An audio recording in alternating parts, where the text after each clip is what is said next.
Terima kasih Anda masih bersama kami di Sudut Pandang. Kita akan kembali melanjutkan perbincangan kita. Saya akan ke Pak Firman. Pak Firman, kalau melihat kasus-kasus yang terjadi saat ini, sebetulnya apakah kita masyarakat pengguna yang tidak membaca kemudian ketentuan-ketentuan yang sudah ada di sana, tidak mengamankan data-data, misalnya mengganti password kita secara rutin, begitu, atau memang ini murni kebocoran terjadi karena pihak penyelenggara, pihak aplikasi atau provider yang tidak bisa menjaga dengan baik data-data kita di aplikasi mereka, Pak Firman? Ya, itu dua-duanya terjadi. Jadi untuk yang pertama bahwa Hmm. kita sebagai makhluk hidup manusia itu begitu lahir itu kita sudah dilekati dengan data. Jadi kita dicatat tanggal lahir kita, kemudian tempat di mana lahir, jenis kelamin, kemudian kita mendapatkan nomor induk kependudukan. Jadi ada data yang disematkan oleh negara terhadap kita.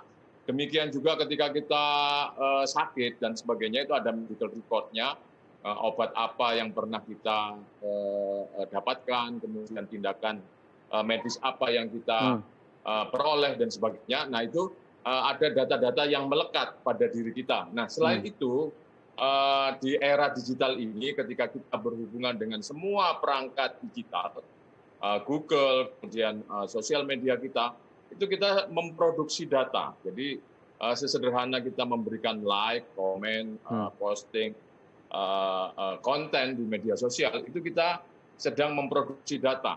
Dan itu untuk institusi yang memiliki perangkat, ya seperti semua developer atau Hmm. pengembang Hmm. aplikasi, tadi Instagram, Facebook, dan sebagainya, itu memang berkepentingan untuk memperoleh data itu Ya, dan betul. mengolahnya. Nah, Hmm. sehingga di satu sisi kita sebagai produsen data itu harus sangat berhati-hati dan menyadari. Nah, secara kultural kita tidak mempunyai pemahaman atau kebiasaan yang Hmm. cukup untuk melindungi data itu.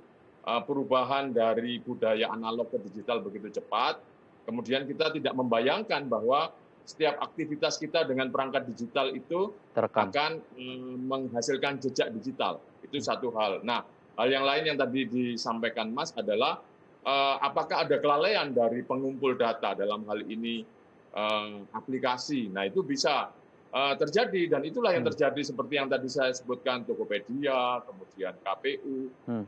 semua pengumpul data ini harusnya punya tanggung jawab yang sangat ketat untuk melindungi data dari kliennya, dari Hmm. audiensnya. Oke, jadi ada dua sisi kemudian, dari kebocoran yang antara dari kita pengguna atau penyedia layanan. Kalau dari penyedia layanan, ya kita harapkan pemerintah tegas begitu ya, memberikan sanksi Ya, kepada mereka. Tapi kalau dari ya, kita pribadi sebagai pengguna, Pak Firman, apa yang harus kita amankan gitu? Sebatas mana data-data diri kita boleh kita berikan gitu? Apakah cuma ya, sebatas nama saja? Atau tadi KTP, nomor nomor induk KTP tidak boleh sampai kita sebarluaskan gitu. Nomor telepon oh, tidak boleh ya, sampai kita sebarluaskan. ya, betul. Itu semua kombinasi dari KTP, nomor telepon, alamat, dan nama kita. Itu hari ini bisa sangat berharga digunakan untuk apply Hmm. macam-macam, apply paspor, apply kartu kredit, apply pinjaman online, termasuk buka rekening dan sebagainya. Itu membutuhkan itu semua. Sehingga baik kita sebagai pemilik data maupun pihak yang meminta data tersebut harus punya komitmen untuk menjaga.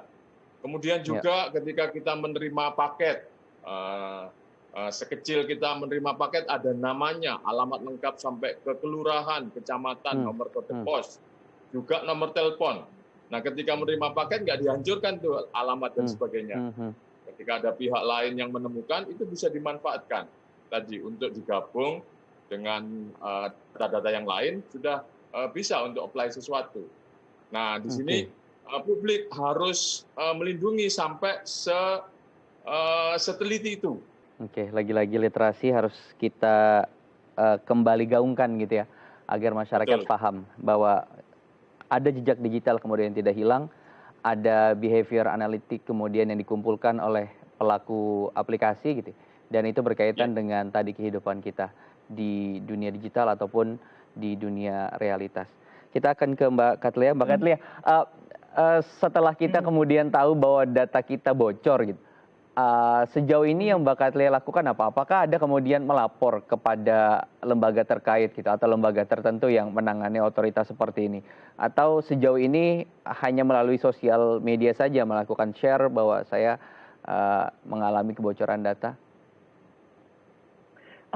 Sampai sejauh ini sih memang aku pribadi ya, saya pribadi memang belum Lapor ya? melaporkan itu kepada lembaga terkait gitu. Tapi mungkin karena saya juga baca-baca kalau misalnya emang diharuskan untuk mengganti password Ya. atau juga mengaktifkan fitur yang two factor authentication gitu, yang 2FA. Jadi itu memang sudah saya lakukan gitu. Sejauh ini memang itulah tindakan yang paling minim ya yang bisa saya atau mungkin teman-teman yang juga korban juga lakukan seperti itu.